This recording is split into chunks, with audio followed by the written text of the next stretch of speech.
Hello YouTube, Captain Brony449 here. Today, I'm going to be reading a fanfic called Dear Twilight Sparkle by Donnie's Boy. It has one chapter, it's not too long. I read it once before, I'd say it was pretty good. It's a Twilight story. It's about Applejack, and she's trying to write a letter to Twilight to say that she loves her, but can't find the right words. So, I hope you like it, and it was dedicated to Der for sure. But yeah, I'm just gonna start reading. So sit back, relax, and enjoy. Thursday was Applejack's favorite day of the work week. On Thursdays, Applejack worked the western fields of the orchard. And on Thursdays, Twilight Sparkle practiced her flying in the eastern fields. On this particular Thursday, Applejack happily trotted down the rows of trees, long, straight lines, as neat and tidy and organized as any orchard could ever wish to be. But her eyes kept skyward. Applejack had never once wished to be anything but the earth pony she was. Nor could she imagine losing that magical and instinctive connection to the ground and plants and nature that all earth ponies felt. Even so, she'd always enjoyed watching Pegasi as they soared through the clouds. It was like watching dancing, except way up high in the air. And despite Rarity's accusations to the contrary, Applejack could appreciate a bit of prettiness here and there in life, a bit of sugar and cinnamon to spice up the apple pie.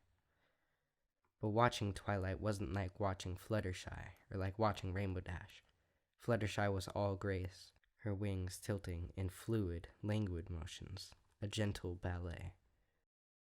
Rainbow Dash was precisely the opposite, all brute strength and sudden movement, her wings beating against the air like a drummer on her snares. But Twilight had neither grace nor power. Her wings flapped awkwardly, almost haphazardly, and she moved through the air in fits and starts. More than once that afternoon, the poor alicorn crash-landed in the branches of one of Applejack's trees. If Applejack had watched Twilight's practice sessions for aesthetics alone, then surely she would have been disappointed. But Applejack didn't. She watched for what happened after Twilight would crash. What happened after every time Twilight crashed. What was happening right that very instant, in fact. With a groan loud enough to be heard in the western orchards, Twilight picked herself from the branches and leaves of the tree in which she'd found herself, and she gave her wings a brisk shake. Then, hopping down to the ground, she began her post-crash checklist. First, Twilight lifted and rotated her left foreleg, then the right foreleg, followed by her left and right hind legs, always in that exact same order. The wings came next, with Twilight carefully extending her left wing for inspection before moving on to her right. Only after these procedures had been completed did Twilight give a tiny but satisfied nod of the head. She crouched down low and flared her wings, ready to take off, ready to try again. But then she paused. She glanced up at the sun, wearing a thoughtful frown, and then turned west. Almost as if by magic, Twilight's gaze landed directly upon Applejack across the long rows of trees. Applejack felt her cheeks heat up a bit at being caught staring, but she shook it off easily enough when Twilight beamed at her. Neatly tucking her wings against her side, Twilight took off in Applejack's direction at a canter. "Good practice?" asked Applejack, once Twilight was in speaking range. "I think so." Without hesitation, Twilight stepped up to one of the baskets that Applejack had filled with trimmed branches. She levitated it onto her back as she added, "I still have to work on my turn radius, but it's getting easier." Applejack scooped up the remaining basket. The two ponies began toward the barn at a slow, easy pace. Both of them were tired from long days of hard physical work, after all. Besides, at least as far as Applejack was concerned, there wasn't any rush. The sun was warm and bright.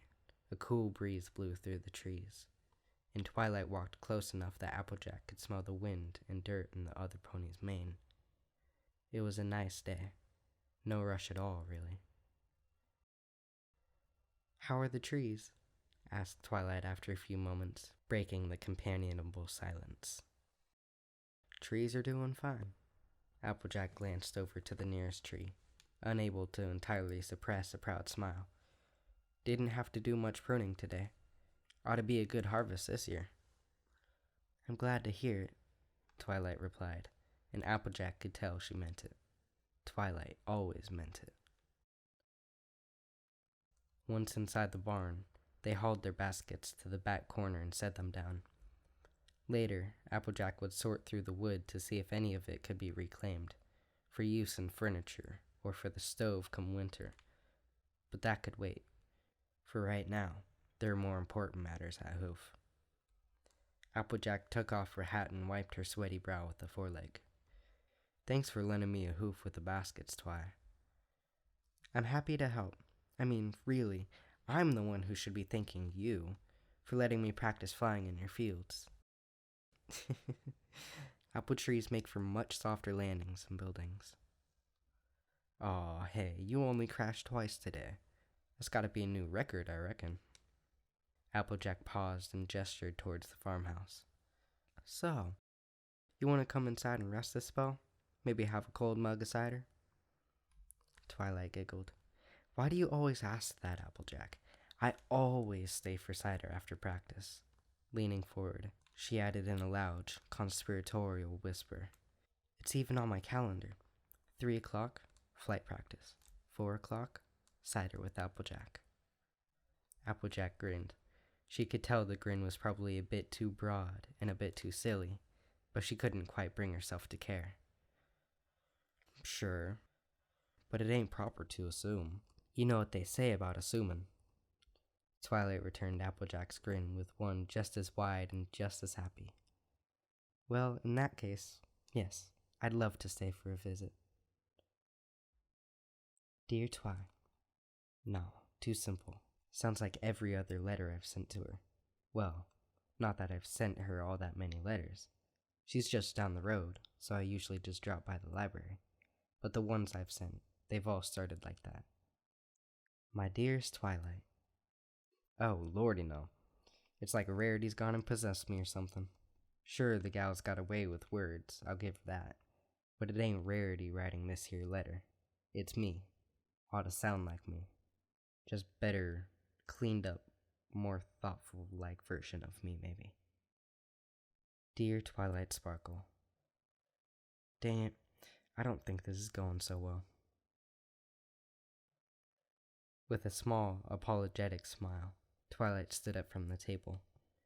It was a large, round table heaped filled with all manner of bowls and platters and dishes, tucked away in a back corner of the outdoor patio at Gustave's cafe. At least once a month, Applejack and the other girls would meet at the cafe for lunch and catching up. Not only was the food excellent, but Gustave usually gave them discounts, since he and Pinky were on such good terms. "Sorry to leave so early, girls," Twilight was saying as she levitated her napkin and placed it over her now empty plate. "The Saddle Arabian delegation is visiting Canterlot again tomorrow, you see, and I have to go over the meeting agenda and—" "Twilight, say no more," Rarity interrupted with a smile of her own. "We all understand that the demands of princesshood comes first." Murmurs of agreement went around the table. They all waved as Twilight left the cafe and trotted off toward home. If Applejack waved a little harder and stared for a little longer than the others, well, maybe that wasn't the very worst crime she could commit. Applejack?" Giving her head a brisk shake, Applejack turned back toward the table and found all of her remaining friends staring straight at her, wearing odd smiles that she didn't like the least bit.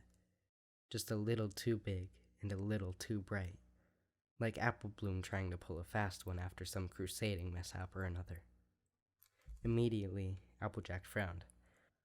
"Why in tarnation are y'all looking at me like that?" "Isn't there something you'd like to share?" Rarity asked, smile unwavering. Perhaps something you've been keeping a secret for some time? Fluttershy nodded. We'd be very happy to Pinky promise not to tell anybody, if, you'd like us to. Not that we'd tell even if we didn't, Pinky promise, of course. Well, I don't know. Applejack reached up to scratch her snout. We've been working on a new cider recipe over at the farm, but it ain't quite ready for taste testing yet. Rainbow Dash rolled her eyes. What Rarity and Shy are trying to get at here is, we think you want to have smoochies with Twilight, Pinkie Pie exclaimed as she tossed her hooves in the air, sending her water glass tumbling off the table. Basically, yeah. Dash gave a nod of confirmation. And we're pretty sure Twi'd be into that, too. Applejack gaped. But suddenly, her tongue was too thick, and her throat was too tight. She couldn't quite make the words come out. Oh, honestly. Rarity directed a glare in the direction of Pinkie and Dash as she simultaneously levitated the fallen glass back to its former spot beside Pinkie's dinner plate. Do you two have no sense of romance, or even basic decorum? Pinkie happily shook her head, while Rainbow Dash offered up a non-committal shrug. For her own part, Applejack barked out a laugh. It wasn't even that laughing seemed like the thing to do, so much as the laugh simply burst straight out of her mouth. Pinkie frowned at her. Her face contorted into an expression of grave doubt and suspicion. What? Does that mean you don't want to make smoochies with Twilight? Though that isn't quite how I'd phrase the question, said Rarity. I must admit that I, too, am a bit curious as to your reaction. Applejack looked around the table at each of her friends in turn. Pinkie and Rarity were staring at her with rapt attention, of course, but even Fluttershy and Rainbow Dash were looking at her too. All of them just staring and waiting. Applejack drummed her hooves on top of the table, just to give her legs something to do. They were itching to move, to run or kick or just do something. And the fidgeting helped, if only a little. I like Twilight, Applejack finally said. She bit back a sigh. Don't know if there's much more to say, really. Well, are you going to ask her out? Said Fluttershy, leaning forward eagerly, her eyes shining as though the fate of the whole universe hinged on the answer to her question. Applejack sat back a little, mostly just to regain a bit of personal space, but also, honestly, maybe a little because she was intimidated by the look in Fluttershy's eyes. What? You mean you're just gonna lead Twilight on? Nearly growling, Rainbow Dash crossed her forelegs across her chest. That's totally bogus, AJ. No. Applejack shook her head so quickly that her hat nearly flew off. I ain't said that at all. Dash frowned a little harder and looked about ready to argue the point, but Rarity leaned across the table and laid a gentle hoof over Rainbow's. And though Rainbow didn't quite lose her frown, she blessedly kept her mouth shut. Darling, Rarity began, facing Applejack, those piercing blue eyes boring right into the farm pony. Applejack almost wished Rarity had let Dash say her piece. If that's not what you're saying, then what are you trying to say?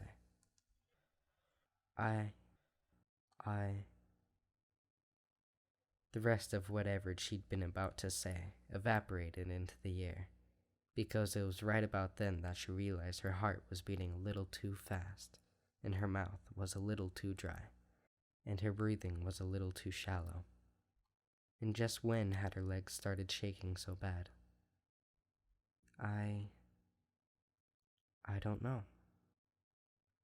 And Applejack realized, with a sinking heart, that she'd spoken the honest to Celestia truth. That was the problem, right there. She didn't know just what exactly she was trying to say. Dear Twilight, your eyes are like orbs of... Orbs is a funny sounding word. Sounds weird. Wrong. Kind of like ogres. And ogres ain't a good thing. Your eyes are like... Like water? Nah, that's too trite. And besides, they ain't really much like water unless you've been crying. And goodness knows how I hate to see you crying. Like gems? Well, they sparkle plenty, so I reckon that works. But gems are awful hard, and you only get that hard look in your eye when you're facing down some ugly critter that's aiming to hurt us, or something like that. Like fire? They kind of are, because of how passionate you are, and how much you care about every pony and everything. Still, fire can destroy a whole bunch of stuff and kill a whole bunch of ponies, so I don't know if I'll be too keen on that comparison. Maybe I ought to forget smiles and metaphors for right now. Just leave all that to the poets and the stash of books Fluttershy don't think we know about. Your eyes are so pretty. By the moon and sun, that sounds so stupid and simple-headed. I mean, your eyes are pretty. Prettiest pair of eyes I've ever seen. Though I'll admit I'm probably biased on that. But it just seems like a letter like this deserves something a bit better. A bit more, I don't know, more zap apples, less regular old red delicious. Maybe I'll try with the smiles again. Applejack smiled as she stared down at the framed photograph held between her hooves. Her friend smiled back up at her, and behind their smiling faces hung a large, "Welcome Home, Princess Luna" banner. To this day, Applejack didn't know how Pinkie Pie had made the sign on such short notice. But in the here and now, that wasn't what drew her attention. No, what drew her attention were 5 necklaces and a tiara glittering and shining from the photograph, just as she'd remembered them. And it was so easy to remember them, to remember how she'd felt that day, powerful and connected, and more alive than she'd ever been. You're still missing it. Applejack didn't jump, didn't yelp, didn't even bother to turn around. She'd lived too long in this house to get spooked by the sudden intrusion of that quiet, deep voice. Instead, she sighed.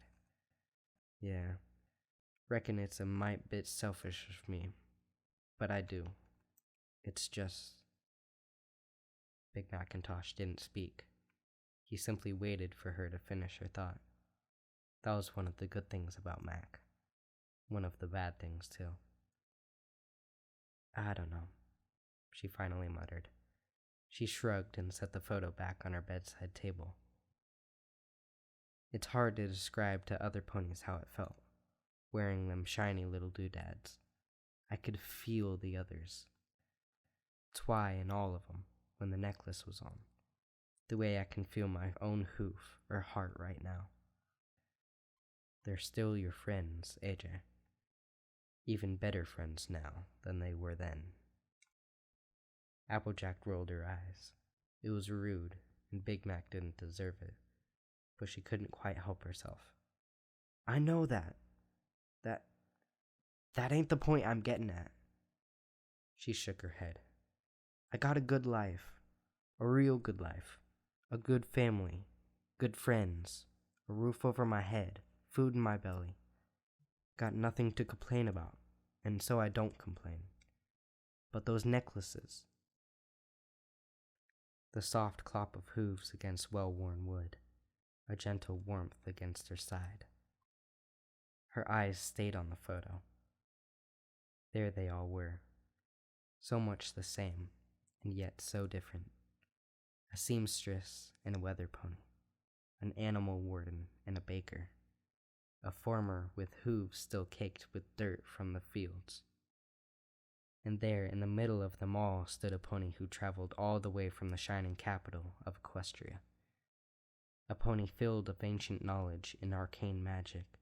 A pony destined to conquer the greatest of evils and to pass the most difficult of challenges. A pony destined to become a princess. We were special, Mac, Applejack confessed, her voice quiet and ashamed. Just for a while. I was the element of honesty, and I was special.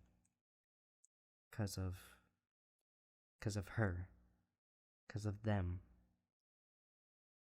Big Mac made a thoughtful humming noise in the back of his throat. AJ, you ever reckon you weren't special 'cause of the elements? You mean 'cause every pony's special in their own way? I know that, I do. I was just... Nope, not what I meant at all. He wrapped a foreleg around her shoulders. Just meant that maybe the elements chose you 'cause you were special all along, instead of the other way around. Applejack simply sat there for a few minutes, silent, dumbstruck by her brother's suggestion. No, she said at last. I don't reckon I ever did think of things that way. Macintosh gave her shoulders a squeeze before standing up. Applejack could hear his joints pop as he stretched, followed by his hooves heading away.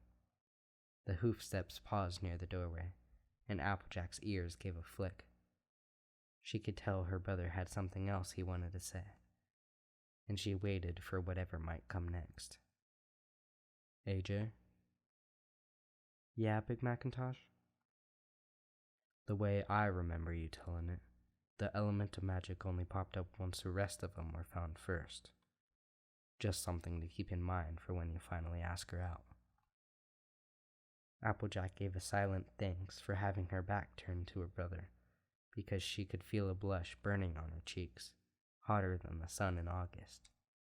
She cleared her throat and then, for a lack of a better plan, cleared it again. Applejack chuckled weakly. That obvious, huh? Big Mac let out a snort. Dear Twilight, I wish I was good enough for you.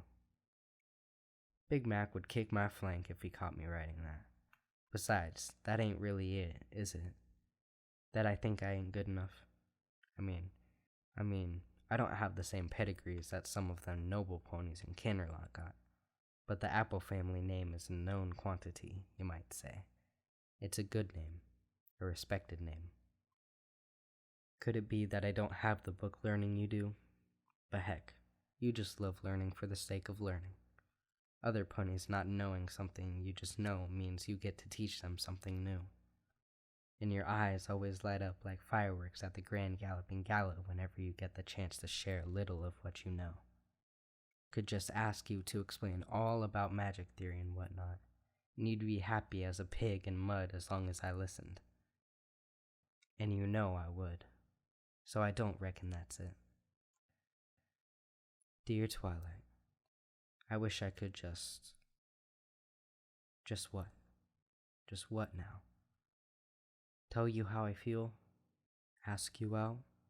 Plant a big one right on you the next time I see you around town? Heck, I don't know. Something, though. Anything. I ain't exactly what you'd call a thinker or a planner. Got a good enough head on my shoulders. I like to think, but chess ain't really my game if you catch my drift. I'm better when I'm doing, running, jumping, hauling, bucking. Now just look at me. Can't even finish writing one simple little letter to one of my best friends. Can hardly even finish a single dang sentence. Sad. Dear Twilight, I wish I knew just what I wanted to say to you. There, that's at least a little closer to being something that's true. The sun beat down from above, and Applejack had to shield her eyes against it in order to see Twilight. Even then, high above the earth, Twilight was little more than a silhouette, a dark, tiny dot dancing among the clouds. She was higher up than she usually dared to go, and Applejack felt a ridiculous twinge of worry, a slight cramp in her stomach. Surely Twilight could take care of herself, had done exactly that on more than one occasion, as well as taking care of all Equestria. But still, Applejack found herself wishing Twilight would fly a little lower. Just a little. A smidge. Applejack forced herself to look away, to turn her attention back to her trees, and all of the work she had to do that afternoon. Not that there was really all that much work, to be honest. Last week had taken care of all the pruning, and it wouldn't be until a few weeks more that she would need to. Whoa! Instantly, Applejack's ears swiveled, and a split second, the rest of her followed. She was halfway across the orchard before she even consciously registered that it had been Twilight who had let out the yelp. Up above, Twilight was hurtling downward, hurtling down towards the ground below far too fast with her wings askew at entirely wrong angles. Applejack felt her heart leap into her throat, and she galloped even harder. The alicorn's eyes went wide as soon as she spotted Applejack and the collusion course they were on, and Twilight shouted some words that might have been a warning, perhaps a command to get out of the way. Applejack couldn't quite tell. She couldn't hear much over the rushing of the wind past her ears, or the pounding of her heart against her ribs. And then, just a hair's moment before Twilight was due to crash, there came a flash of blinding light. Applejack's entire field of vision exploded into a million shades of violet, and the world gave a sickening lurch as that same light faded as suddenly as it appeared. Applejack felt herself go into free fall, but before she could even try to gather her legs beneath her, she hit the ground and rolled end over end, finally coming to a halt when she smacked up against something large and none too soft. Sweet Appleacre's barn, if she had to guess, by the size and the solidness. Panting hard, she simply lay there for a few seconds with her back against the dirt as she tried to regain her bearings. It took her a few seconds more to realize that part of the reason she was having trouble getting her breath was that something heavy and purple, or rather, someone heavy and purple, was sprawled right across her chest. For her own part, Twilight was gazing down at her with the eyes as focused and urgent as any Applejack had ever seen. Tiny sparks of lingering magical energy crackled all around Twilight, like a fearsome holy halo, and suddenly Applejack found it hard to breathe for an entirely different reason. "Are you okay?" Twilight gasped out, breathing hard herself. Applejack managed a somewhat shaky nod. "Yeah, how about you?" "I'm alright. I think so, anyway." Twilight let her head droop a bit, and her chin grazed the fur on Applejack's chest. "I lost control in a thermal, and it took me longer to remember I could use my magic than it really should have." "You don't say now," replied Applejack, her tone dry as dust. "Well, what about you? What were you thinking, getting in the way like that? I almost—" Twilight swallowed. Her eyes softened. I could have.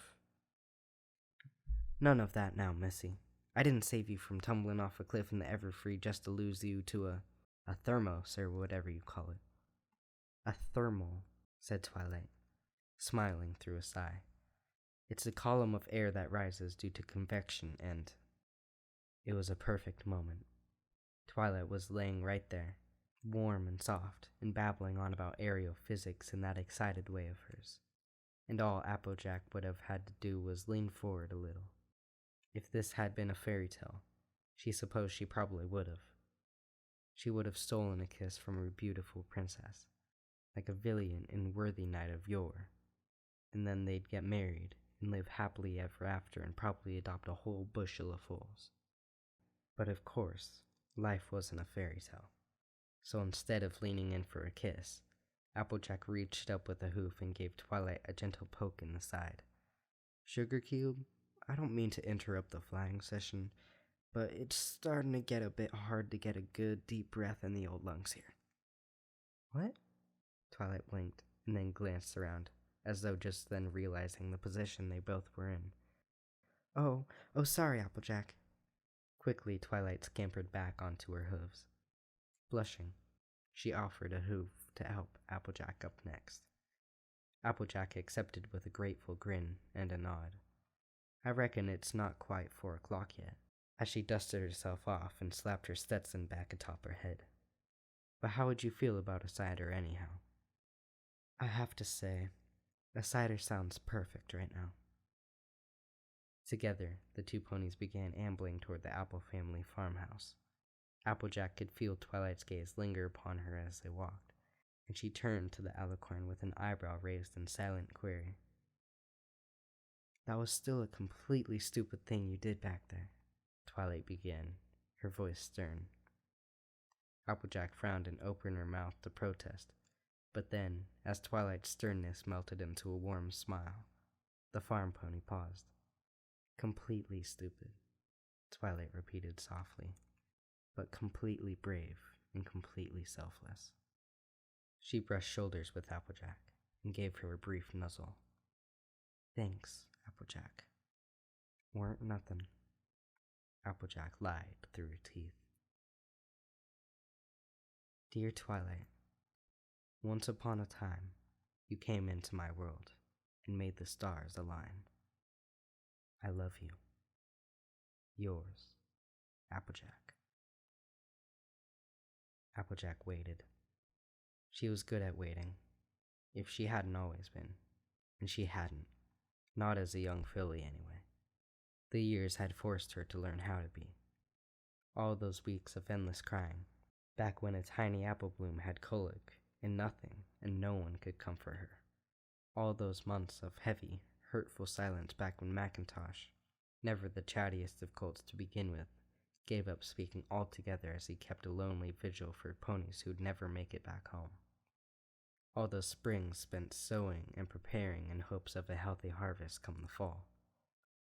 All those endless dark hours after the element of magic had exploded like a bomb, just seconds after the completion of old Starswell's spell. And not a one of them knew whether the crown's bearer would ever be returned to them. Applejack was good at waiting. She had to be. And so she waited. It was Thursday, and she sat in the orchards, her eyes fixed, unseeing upon the prize tree of the season. The air around her thrummed with that lazy heartbeat of early summer, still and warm, and yet the sweat trickled icy cold down her back. Finally, after what might have been minutes, but could have been hours, she heard it. The distant beat of wings against the air. Wing beats far too quiet to belong to Rainbow Dash, and too clumsy to be Fluttershy. Applejack swallowed. The landing wasn't as hard or as loud as Applejack had expected, and she felt tempted to smile. All those Thursdays of practice had paid off, it seemed. "I got your letter," came that voice Applejack knew so very well. Quiet, and yet as commanding as a thunderclap, as demanding of Applejack's attention as a bolt of lightning. In response, Applejack gave a stiff nod. "Reckon you would have by now." It was a dumb thing to say.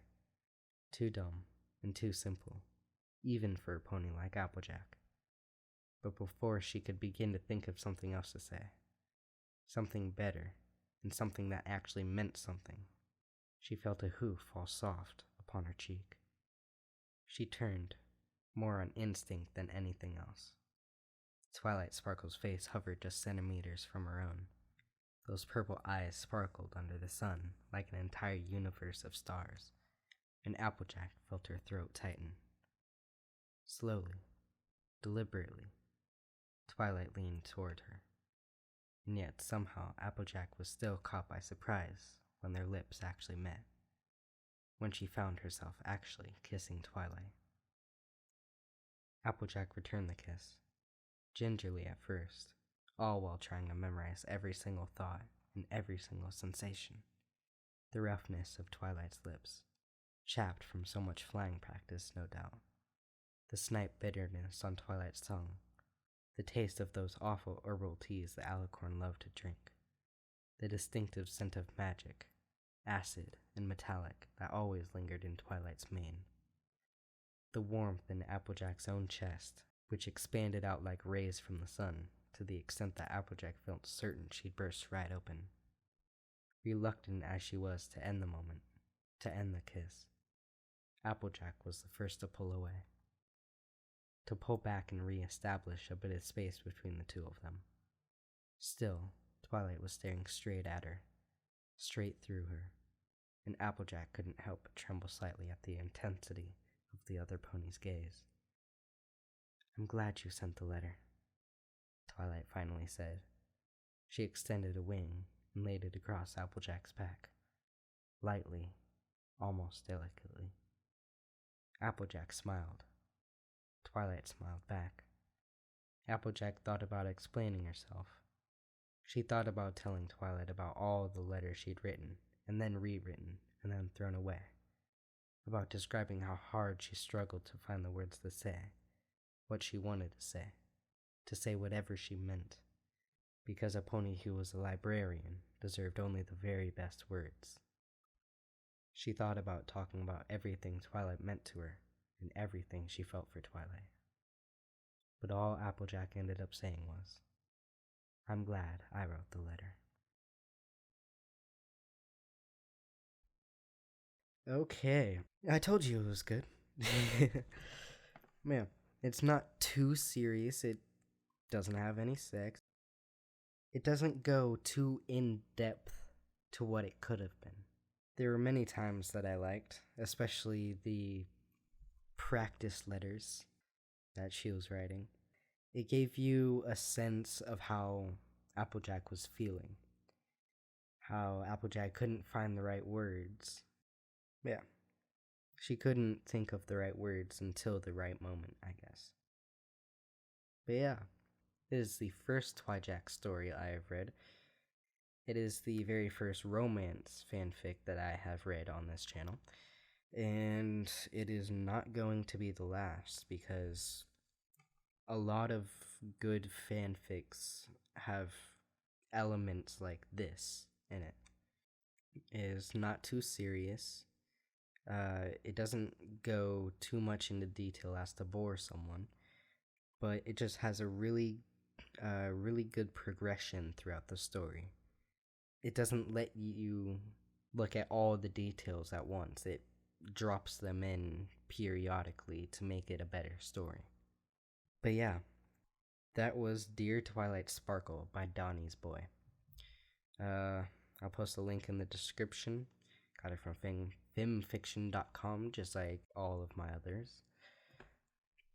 And yeah, please comment, rate, subscribe, and I will see you at my next video.